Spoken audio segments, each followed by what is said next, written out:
The order came the way the worst orders always come, quietly, through a man who didn't raise his voice because he'd never needed to.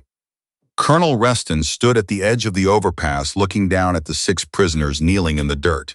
He didn't shout. He didn't perform. He simply looked at the man beside him and said, "Clear them," the way you'd say, "Close the window." And behind him, 24 rifles came up. From the back of the staging area, 40 meters away, a woman with a sergeant's chevrons on her sleeve and a logistics specialist's assignment patch on her shoulder heard it through the radio feed. She had been listening for 3 hours. Her name was Bowen, Claire Bowen. She had been embedded in the 14th Forward Support Company for 6 weeks. She ate breakfast with the same people every morning. She filed requisition forms. She counted boxes. She had not in 6 weeks fired a single round or given a single order or indicated in any visible way that she was the kind of person who could do either. The radio crackled. "Clear them." Bowen closed her eyes for 1 second. Then she opened the case. The morning had started at 0531 with a dust storm rolling in from the west and a logistics chain that had been broken for 48 hours.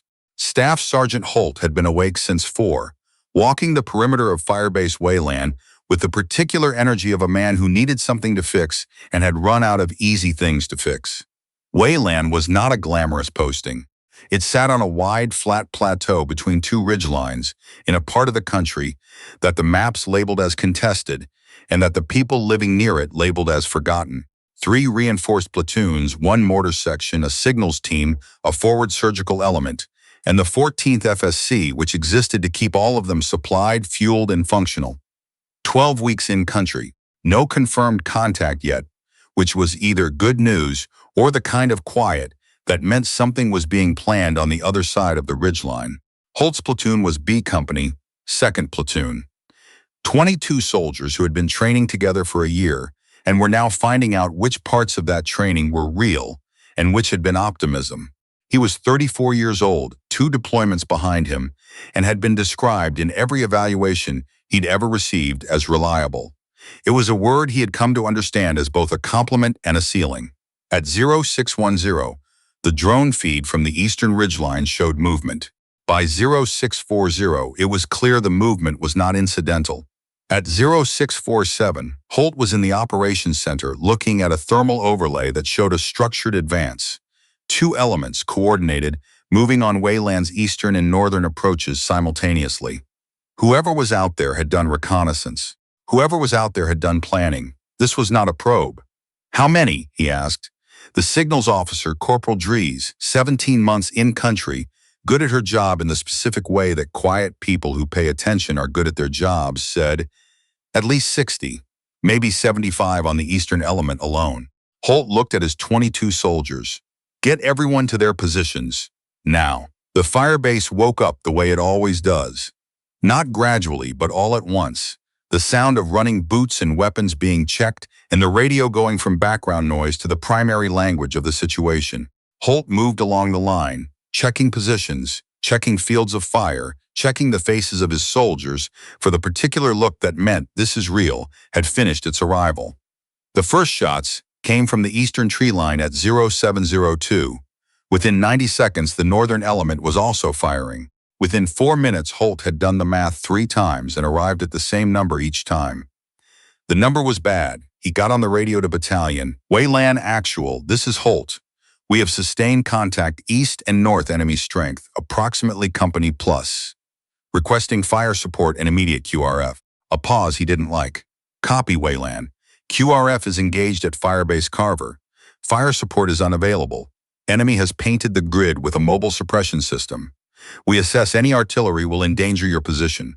Hold current position. Help is coming. Estimated 90 minutes, 90 minutes. Holt lowered the radio and looked at the eastern ridgeline, where muzzle flashes were becoming more frequent, more organized, the systematic fire of a force that was feeling out the defensive line before it committed. "All right," he said, and his voice carried nothing his body was actually doing. "We hold what we have. Everyone on their sectors. Nothing gets wasted. Make your shots count." He moved down the line and stopped at the position where his weapons sergeant Tully was setting up a belt fed. Tully was the kind of soldier who communicated primarily through the quality of his silence. He said nothing when things were routine and nothing when things were bad, which meant you had to read his hands instead. Right now his hands were moving fast, which told Holt everything. They've got a command element on the high ground, Tully said, not looking up. Eastern ridgeline elevated. Someone's directing this. You can see the coordination in how the two elements are timing their fire. That's not just good training, that's someone watching. You're looking for a sniper. I'm looking for someone who can reach that high ground. Tully finally looked at him. 580 meters, maybe 600. Off angle, not a straightforward shot. Holt looked at his platoon. He did it the way he did most things, systematically, without hurry, the way you look at a map. He knew his soldiers. He knew their qualifications, their strengths, their histories. He had read every personnel file before the deployment and updated his understanding daily through the simple act of watching. He looked at the back of the line, where the support attachments had positioned themselves. Specialist Claire Bowen was behind a section of reinforced wall, doing what she'd been doing for 6 weeks, exactly what was asked of her and nothing more. Logistics, support, the work that kept a firebase running without appearing in any after-action report. Holt had barely spoken to her directly. She was thorough. She was quiet. She'd never once given him a reason to think about her more than briefly. He thought about her now. "Any marksmen here?" he shouted. "Anyone with long-range qualification? Say something now." Silence. From the eastern tree line, another burst of fire. Silence from his soldiers. And then from the back of the line, not words, not a voice, but a sound. The specific sound of a hard-shell equipment case unlatching. Holt walked toward her. She was already on one knee when he reached her, the case open, her hands moving through components with a speed that made him stop walking. Not because it was fast, because it was exact. Every movement certain. Every piece going exactly where it was supposed to go with a precision that didn't come from thinking about what to do next. It came from having done it 10,000 times in the dark, in the rain, in conditions that made right now look easy. She was assembling a PGF, precision-guided rifle, specialized optic, bipod, the whole system, from components to functional in under 90 seconds. The platoon had gone quiet. Even the radio, for a moment, had gone quiet. Bowen, Holt said, "Sergeant, where did that come from?" "Emergency cache. Section 3 of the supply manifest. It's been logged for 8 months. Nobody audited it. And you know how to use it." She attached the scope. He noticed the scope particularly. It wasn't standard issue. It was personally maintained, the kind of care on the glass that came from years of ownership rather than weeks of assignment. "I've used it before," she said. "How many times?" She looked up at him. Her eyes were gray and very calm, not the suppressed calm of someone managing fear, but the baseline calm of someone whose relationship with this situation was older than today. "Enough," she said. She rose from her knee in one smooth motion, moved to the edge of the wall, without being told where, and sat up prone with the efficiency of someone who'd already done the terrain calculation and selected the position before he'd finished his sentence. He crouched beside her. Command element on the eastern high ground, 580 to 600 meters. Off angle. They're directing both elements from up there, and as long as they're operational, this advance has coordination. She was already looking through the scope. "I see the position," she said. 2 personnel, one with optics, the other with radio. Wind is variable, 7 knots base, shifting left to right with gusts from the thermal layer, temperature rising. The mirage will affect my reads at this angle in about 8 minutes.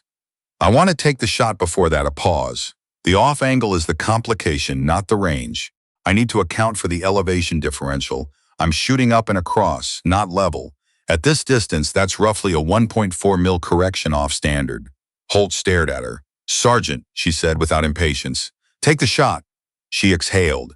Her body did the thing he'd seen only a handful of times in 12 years, the thing that some soldiers could do and most couldn't. It went completely still. Not tense still, the way a person goes still when they're holding something back.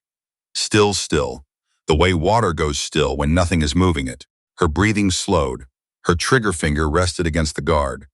And then, on a controlled exhale, she fired. The shot was enormous in the morning air, a flat, heavy compression of sound that made 3 soldiers flinch and 2 more duck involuntarily. On the eastern high ground, the command element went silent. Holt's radio immediately came alive. Sergeant, the eastern element just stopped its advance.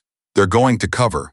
What just happened? Stand by, Holt said. Bowen had already chambered the next round. She was already scanning. Radio operator relocated, she said, the way a teacher states a diagram. I have him. He's moving to a secondary position. He's going to try to reestablish the coordination. Second shot. A brief pause. Wind gust coming in 4 seconds. Waiting 3 seconds 4. She fired. On the radio, his forward observer's voice. Sergeant, is that coming from us? Yes, Holt said. Hold your line and let her work. He'd set her automatically. He heard it land in the platoon the way a stone lands in still water, a single point of impact, rings spreading outward. He watched the faces of his soldiers change. Not dramatically, not all at once, but the way understanding changes faces when it arrives without performance. A reassessment, a recalibration of what was possible. Private Lineker, 21 years old from somewhere in Virginia, had been pale since the first shots. He exhaled now through his nose in a single controlled breath. Specialist Dries, who had given Holt the thermal count 40 minutes ago, turned from her position and looked at Bowen for 3 full seconds without speaking. Who is that? Lineker said. Nobody answered, because nobody knew. What happened over the next 40 minutes was not a firefight. It was more precise than that. A firefight implied rough edges, reactive chaos, the blunt physics of volume. What Bowen did was something different. She managed the shape of the enemy's advance the way a levee manages water, not by stopping it, but by redirecting it, removing its coordination, introducing delays and hesitations that compounded. She identified the eastern element's flanking point man and took the shot. She waited 11 seconds, the exact amount of time it took for the western element to begin its own flanking movement, and redirected to their communications soldier. Not their point man, their communications soldier. On the radio pad. The western element froze, looking for the source of fire, confused. She bought 25 seconds and spent them on the main body. 4 rounds, 10 seconds, placed not at the front of the advance but at the coordination points, the men whose behavior told her they were the ones responsible for the timing of others. She's not targeting the highest threats, said Gunnery Sergeant Marsh, who had materialized beside Holt somewhere in the second minute. Marsh was 41, 2 full deployments, and one that didn't appear on his official record. And he was not a man who offered commentary lightly. He was watching Bowen with an expression Holt couldn't immediately classify. She's targeting the connective tissue. Take out the connectors and the formation loses its geometry. I see that. Who is she, Marcus? She's assigned to us. That's not what I asked. Holt didn't answer because Bowen was speaking. Sergeant, her voice was steady and quiet. They're pushing a mortar team forward. 40 seconds. If the mortar reaches its position, they'll bracket the firebase in 3 rounds. Eastern edge of the tree line, the canopy disturbance on the left side, you can see the movement if you know what to look for. Holt looked at the tree line. He saw trees. Can you reach it? It's past optimal range for this angle. A pause, I can still hit it. How confident? 3 seconds of silence. Confident enough. 1 shot from the direction of the tree line. A thud, a clatter of metal on rock, shouting in a language Holt didn't speak, but whose emotional register he understood perfectly. Lineker, from his position 5 meters away, made a sound that existed somewhere between a laugh and something that wasn't a laugh at all. She shot a mortar through trees, he said. Did that just eyes on your sector, Lineker? Holt said automatically, but his hands were shaking, not from fear, from something he hadn't felt in a long time, the particular sensation of being unexpectedly on the right side of an impossible situation, the feeling that made 12-year veterans hold their radio handles tighter and breathe slower, the feeling that said, maybe we get through this. During the first lull, Bowen counted her ammunition with the focused economy of someone who made no unnecessary movements. Holt crouched beside her. Tell me, he said. She didn't look up. That's a broad request. You're a logistics specialist who just disrupted a company-sized advance with a rifle you personally maintain. Start wherever you want. She was quiet for a moment. She checked the last round, seated it, set the magazine aside. The logistics assignment was transitional, she said. Cover. I was between postings. Cover for what? She looked at him. Her eyes hadn't changed temperature since he'd first seen them. Same depth, same quality of absolute groundedness. Not a mood, but a condition. something she lived inside permanently. You've heard of the REACH program, she said. He had.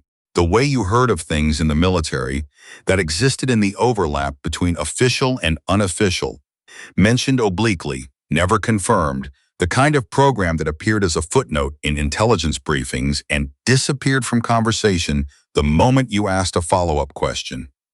Long-range interdiction, deep cover, the specific narrow work of removing command structures from distances that conventional forces couldn't reach, and in circumstances that conventional forces couldn't enter. REACH was dissolved, he said. Programs get dissolved, she said. Training doesn't. He stared at her. How long? 8 years active. She picked up the rifle again, settled it against her shoulder, put her eye back to the scope. 2 years in the transitional period. Logistics is good cover. Nobody looks at the supply specialist. Nobody looks at the supply specialist, he repeated. Until the morning the sky falls, she said. She almost hadn't said the last part. He could hear the place where she'd considered not saying it and had said it anyway. He sat with it for a moment. Why didn't you say something earlier? When we first got to Weylan. The pause was longer than her other pauses. Because I wasn't supposed to exist here, she said finally. REACH operators don't volunteer their profiles to command structures that don't officially have access to them. We don't raise hands.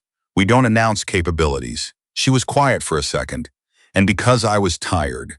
8 years of being the thing nobody sees, the shot nobody hears, the name in no report. Her voice was even, not defensive, not seeking sympathy, just stating geometry. I put in for a transitional posting. I wanted to carry boxes for a while. I wanted to do work where the accounting was simple. This many boxes moved, this many forms filed, nothing ambiguous, and instead you ended up here. I ended up here. Holt sat with that. I'm glad you did, he said.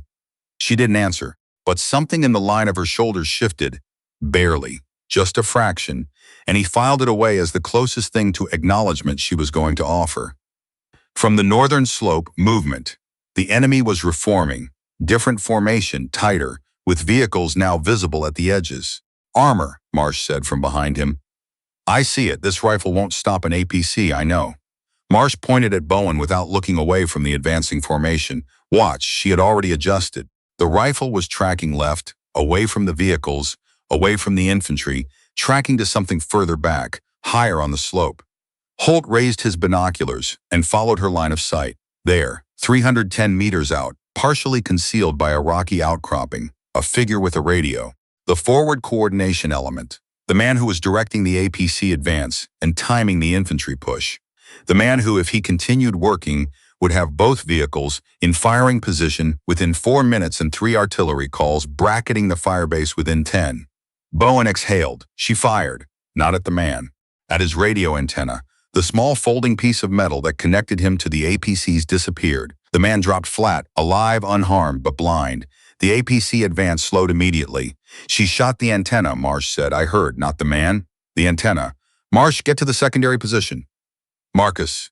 His voice was different now. Lower, more personal. Who is this woman? She's Specialist Bowen, Holt said. She's ours. Move. By the time the second lull arrived, something had changed inside the platoon. Not confidence, the mathematics were still terrible. 3-1. Firebase partially damaged. Reinforcements 90 minutes out and the first 40 already spent. The numbers hadn't improved. What had changed was the orientation. Holt had watched units find their axis before. The invisible shift when scared soldiers stop operating individually and start operating as a single body organized around a common point. He'd seen it happen around experienced NCOs, around moments of shared crisis, around the kind of leadership that announced itself through volume and gesture.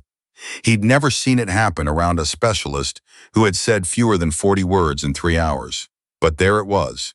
Lineker had repositioned himself without being asked to a spot that extended the protective coverage around Bowen's firing lane. 2 other soldiers had done the same thing, instinctively arranging themselves in a mutual configuration that nobody had ordered. When Bowen needed a reload relayed from the secondary cache, 3 pairs of hands reached for it simultaneously. When she called suppressive fire, northwest, 40 meters left of the broken wall, the response was immediate, coordinated, the platoon acting as extension of her direction without the half-second lag that normally existed between order and execution. Corporal Addis, who had been doing triage work on a shrapnel wound for the last 20 minutes, looked up at Holt and said simply, "Is she going to get us out of this?" "She's going to try." Addis nodded, went back to work.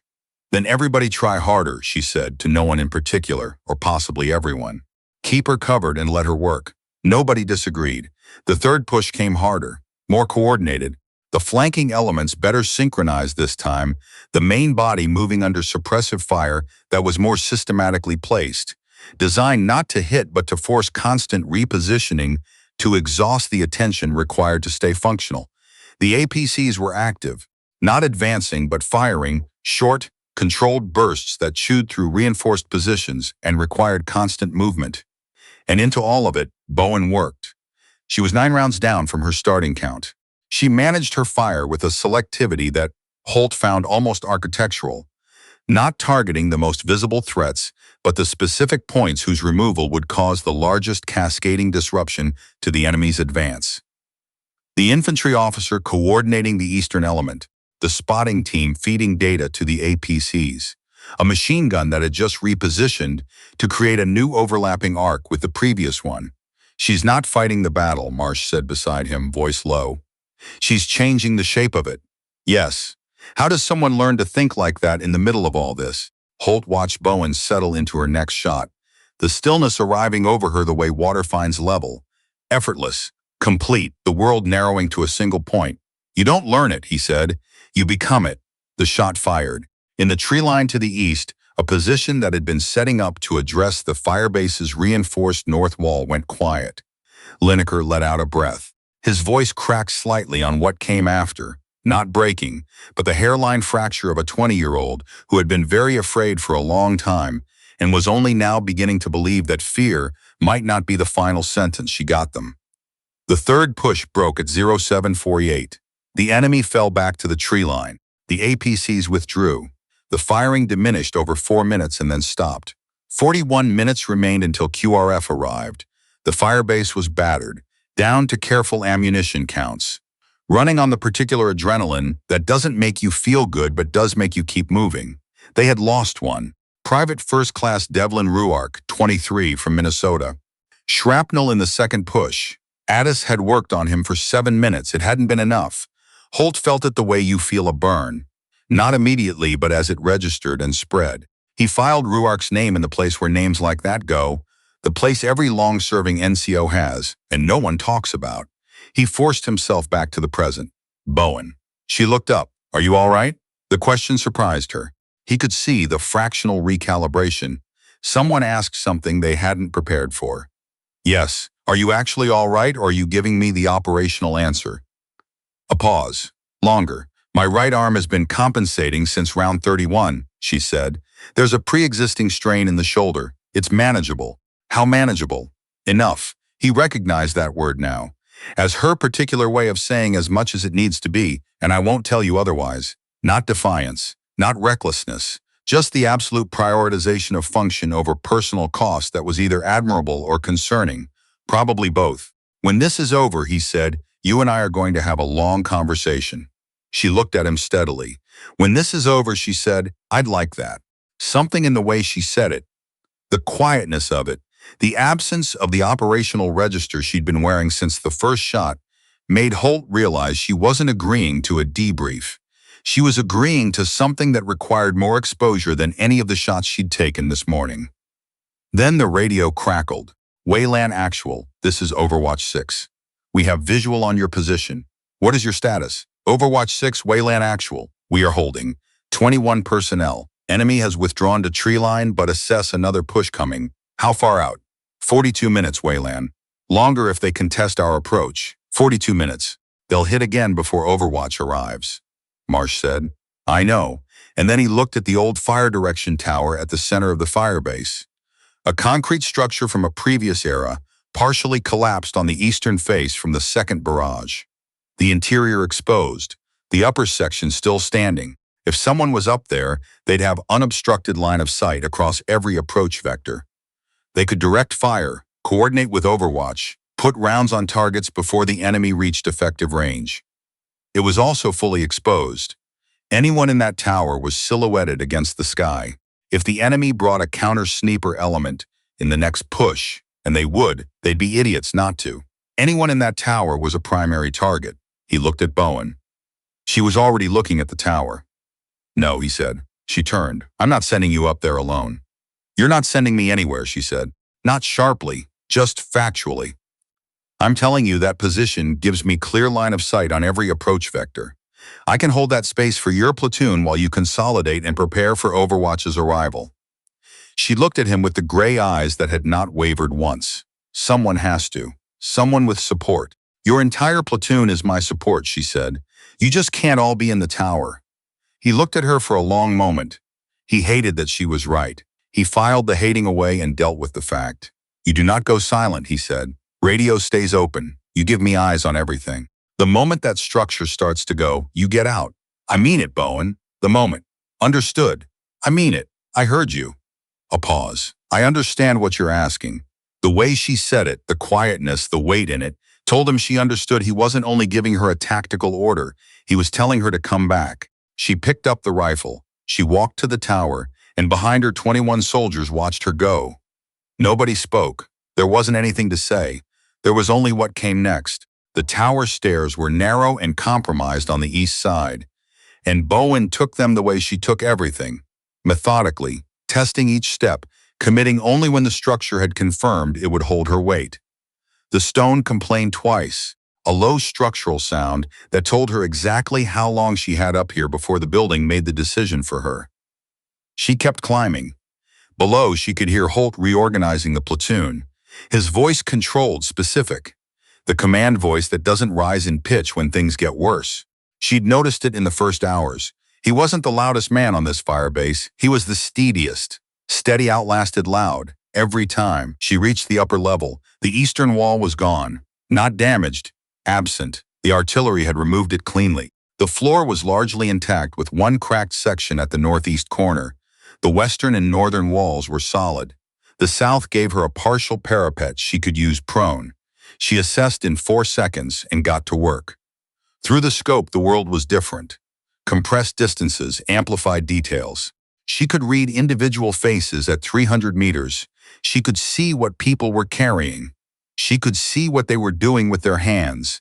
What she could see now was the enemy reforming. And they were smarter this time. Whoever was commanding this push had watched 2 advances fail and drawn the correct conclusions. They had a sniper, a serious one. The standard 3-line approach wasn't working, so they were adapting. Sergeant.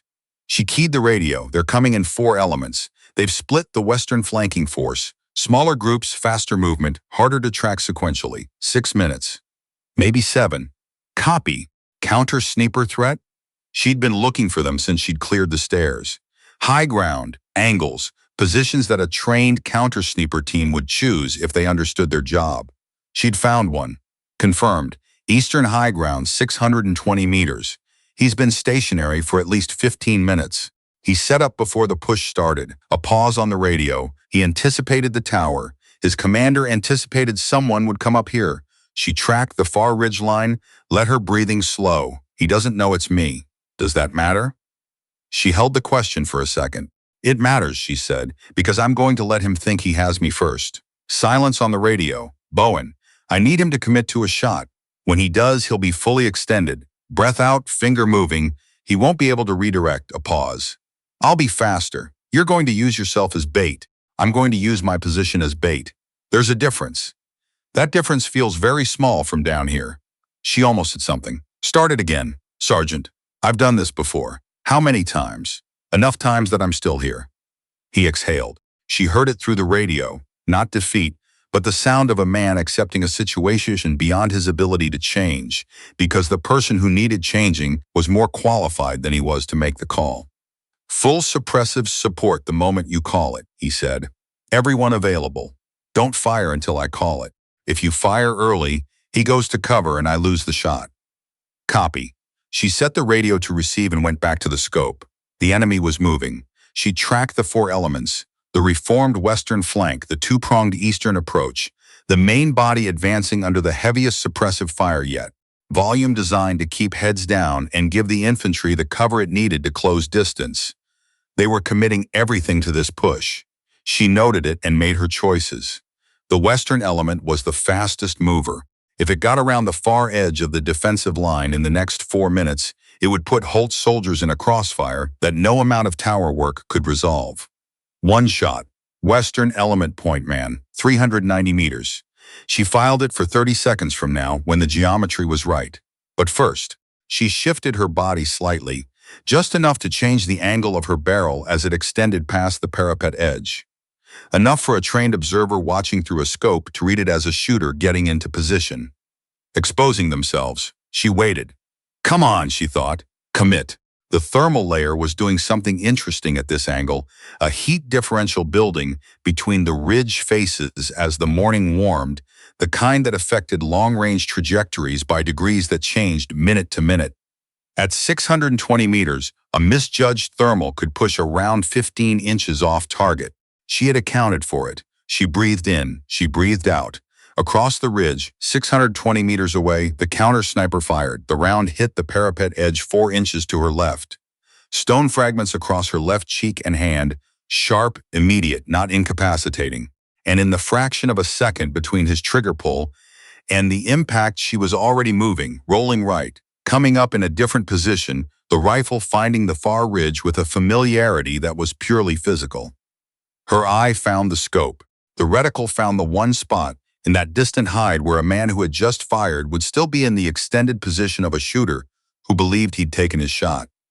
She fired. The counter-sniper did not fire again. She was already repositioning. Counter-sniper down. Western element, 380 meters, moving fast. Suppressive fire on my mark. Northwest, 40 meters left of the collapsed fence section. 3, 2, 1. Mark. The platoon opened up below her. The western element hit open ground at the worst possible moment, fully committed to the crossing, no cover for 10 meters. The front of the formation went down. The rest scattered to cover. She put 2 rounds into the Eastern Approach's lead fire team and 1 round into the main body's forward communications element. And the push came apart. Not because every element was destroyed, but because the timing that held them together was gone.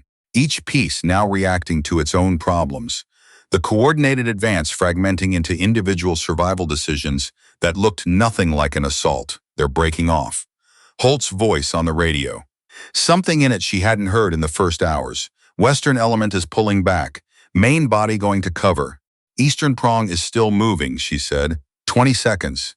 2 shots. Rapid, unhurried, measured. Eastern prong is stopping. A pause on the radio. Then Lineker's voice. He'd apparently borrowed someone's handset. She just saved the left flank. Both shots, back to back. She just, Linker, get off this channel, Holt said. But there was something underneath the command that wasn't entirely a command. Bowen let herself breathe. Her right shoulder was burning now. The pre-existing strain had been accumulating with each shot since round 31 and was no longer a background signal. She cataloged it the way she cataloged all physical information. Relevant data, factored in, not given control, the shoulder would hold. It had held in worse conditions than this. She did an ammunition count, 11 rounds remaining, 11 rounds against a reinforced enemy company that had now failed 3 times and would be more determined for each failure. She keyed the radio. Sergeant, I'm at 11 rounds. A beat. Copy, he said. Overwatch is at 33 minutes. 33 minutes. 11 rounds. She ran the arithmetic automatically. They'll come again, she said. I know. This time they've learned from 3 failures. They'll be smarter about their advance and they know where I am now. She paused. What do you need? She could hear him think. I need your platoon to make noise, she said before he could answer. Patterns that look like I'm directing from ground level. I want them thinking I've come down from the tower. Why? Because if they think I'm at ground level, whatever counter-snipper they bring next will be looking at the wrong elevation. She paused. And because I need to reposition, I need to move twice before their next push starts. I need the movement covered. Where? She told him. Silence. That's outside our perimeter, he said. Yes. Bowen, that is outside our... You can suppress the approach angles. You can cover the movement. Her voice stayed even. If I stay in the tower, I'm predictable. They've already adjusted for the tower. I need a position they haven't anticipated. I said I wouldn't put you out there alone. You're not putting me anywhere. A pause. I'm going. His silence was different from his other silences. Tighter. The silence of a man holding something back because he'd calculated that holding it back was the right call, even though it cost him something.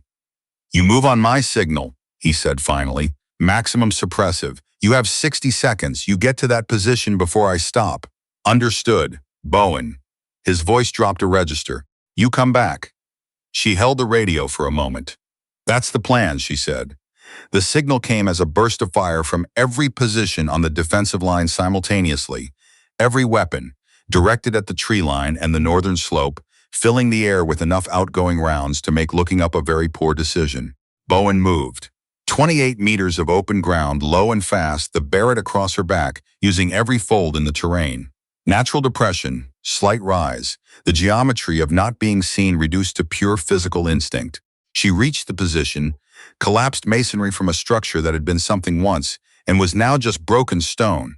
In 19 seconds, she got prone, established her lines of sight. She was oriented 170 degrees differently from the tower. New angles, new approaches. And from here, she had a clear line to the enemy's staging area that the tower's angle had partially blocked. What she saw there was not good. Sergeant, go ahead. There's a fourth element. Staged behind the main formation, they've been holding it back. It's larger than the three previous elements combined. She tracked across the staging area. They've also repositioned both APCs to flanking positions. They're not coming down the slope this time. They're coming in from both sides while the armor moves up the center. Holt said nothing for a moment. This is the termination push, she said. They're committing everything. How long until Overwatch? 29 minutes. Neither of them spoke for a second. What's your call? He asked. She hadn't expected that. In her experience, command made the call and the person in the field executed. The fact that he was asking meant he understood something clearly. She could see what he couldn't, and the decision lived inside that visibility. I prioritize the armor, she said. I can't stop an APC at direct angle with this caliber, but I can take out the driver's optics and the commander's periscope. Blind armor is slow armor, buys your soldiers time. She paused. Then I go for the command element. Every push they've made has had one person coordinating the timing between elements. Take that person out, and the elements go asynchronous. They still hit you, but not together. You can handle not together. She let that land. And the fourth element, your soldiers handle. 21 fighters with coordinated positions and foreknowledge of the approach angle can break a flanking push that has lost its coordination. She breathed. That's the play. It's the only one with the resources we have. She heard him process it. Then, Lineker. Everyone to secondary positions, both flanks. Full spread, nobody on the center line. And then to Marsh, the armor is Bowen's. She heard it land in the platoon, not the words, the fact of them. The way Holt said it, flat and without qualification, the way you say something that requires no justification because the evidence is already sufficient. The armor is Bowen's. 4 words. She found, to her mild surprise, that they mattered to her. Not just trust. Trust stated out loud in front of people, without hedging. The fourth push came 8 minutes later. Earlier than she'd estimated, they'd accelerated, probably trying to reduce her preparation time. Whoever was commanding had recognized the sniper problem wasn't resolved and was trying to shrink the window. Smart. Not smart enough. She took the first APC's optics at 410 meters. 2 rounds, the commander's periscope, then the driver's port. The vehicle lurched, slowed, stopped. Still running, still a threat, but blind. The second APC saw the first stop and began to maneuver, angling away, presenting a harder profile. She let it maneuver. The maneuvering took it off its approach line, which meant it was no longer covering the eastern flank, which meant the eastern flank was now the infantry's to hold rather than the armor's to own, Sergeant. Eastern flank APC has broken off the approach line. Infantry on the east has lost armored support. They'll feel it in 30 seconds. She heard running from below. She pivoted to the command element.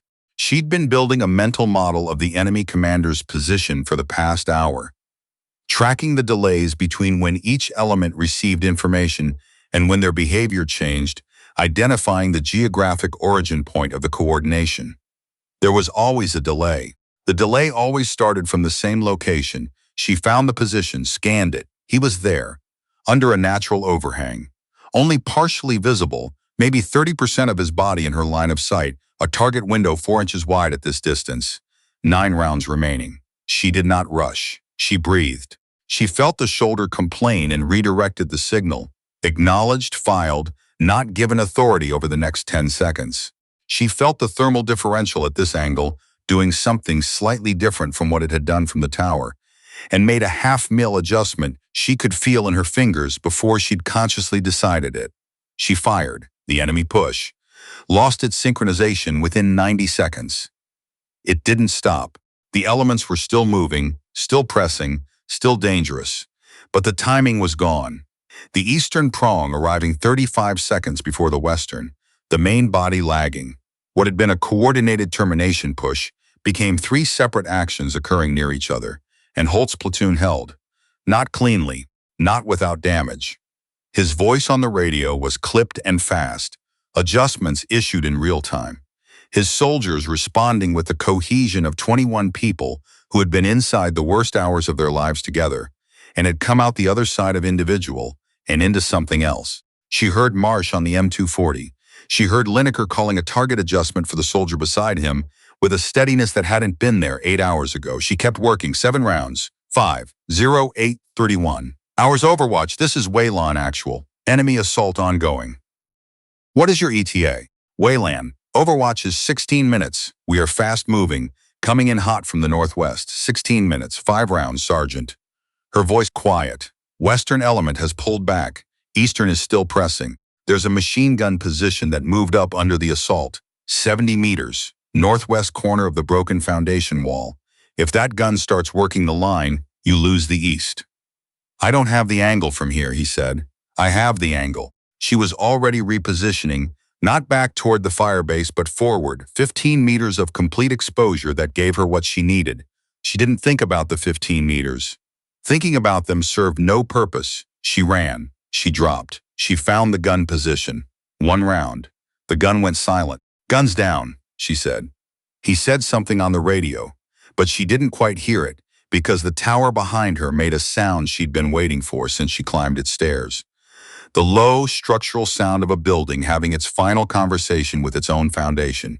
She looked back. The upper section tilted, hesitated, and then the south wall gave, and the whole upper section came down. She had 4 rounds left. She was on open ground. 4 rounds in 16 minutes. She made the decision in the time it takes to breathe. Sergeant, tower's gone. I'm forward of the line with 4 rounds and I have eyes on the enemy's remaining command structure from here. A pause. Tell me where you need them most. His pause was longer than she expected. When he spoke, his voice was controlled and very quiet. Northeast corner, he said. Mortar team just set up.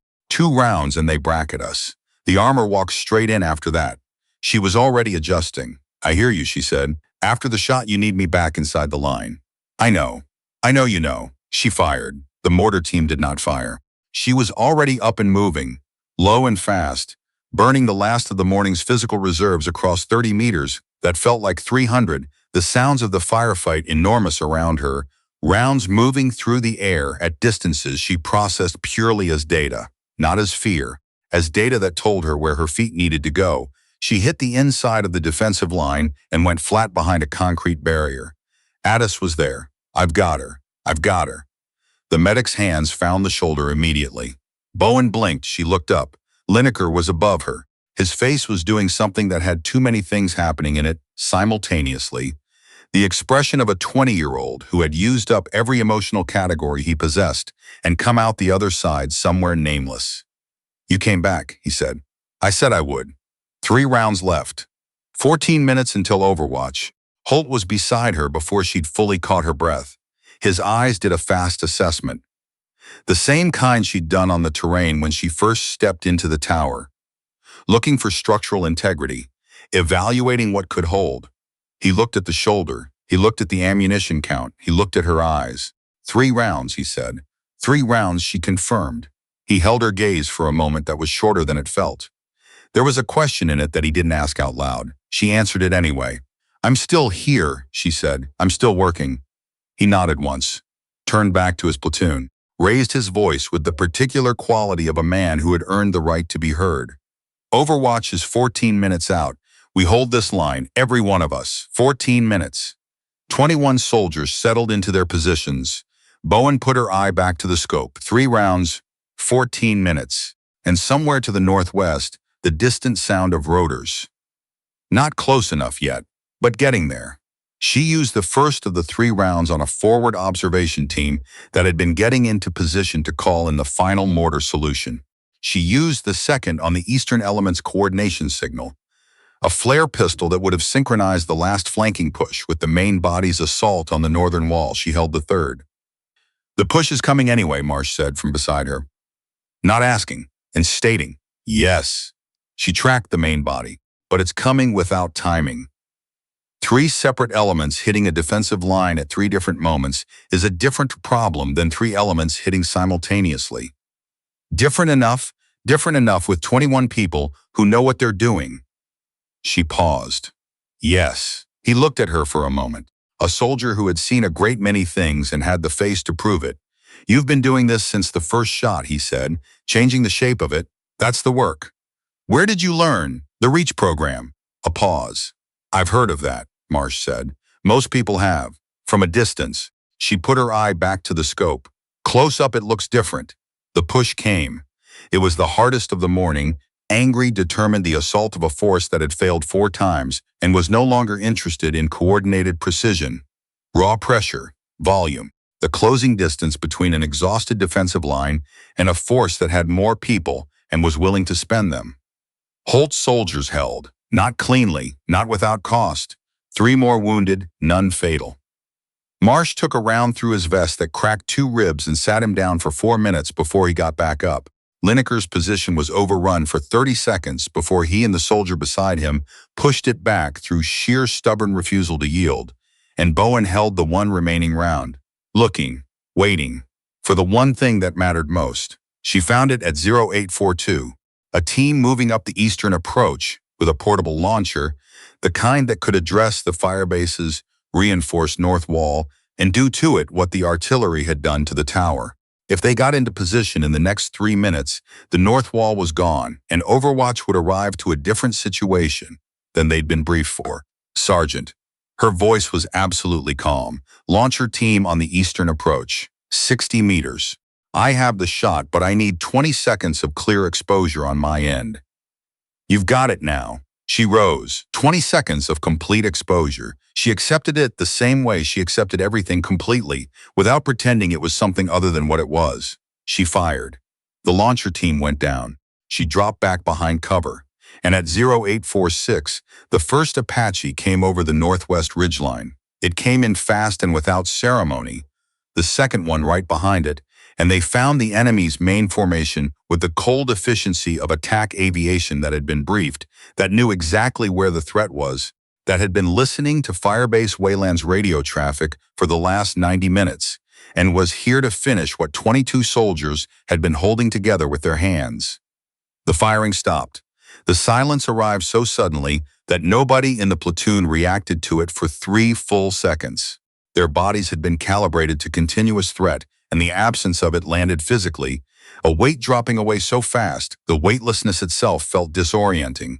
Then, Lineker said, "Is that are they? Stand by," Holt said. He was on the radio, and Weylan actual. Enemy formation is broken. Firebase is secure. He lowered the radio. He looked at his soldiers. He looked at Addis, back in the medical position, hands already occupied. He looked at Marsh, who was standing with one hand pressed against his ribs and his jaw set in the expression of a man who was not going to mention his ribs until someone asked. He looked at Lineker, who had grown something in his face during the last 3 hours that hadn't been there before. He looked at Claire Bowen. She was sitting against the concrete barrier with the empty rifle across her lap and her eyes closed. Her breathing was deliberate and controlled, the particular interior accounting of a person who has been overriding their body through force of will and has arrived at the moment when the override is no longer required. Bowen. She opened her eyes. "We're clear," he said. She held his gaze for a long moment. 22, she said. He understood immediately, not a round count. 22, he confirmed. One had not made it off the Firebase. Devlin Ruark, 23, from Minnesota, who had people who loved him and who deserved more than what the morning had done to him. 22 were alive.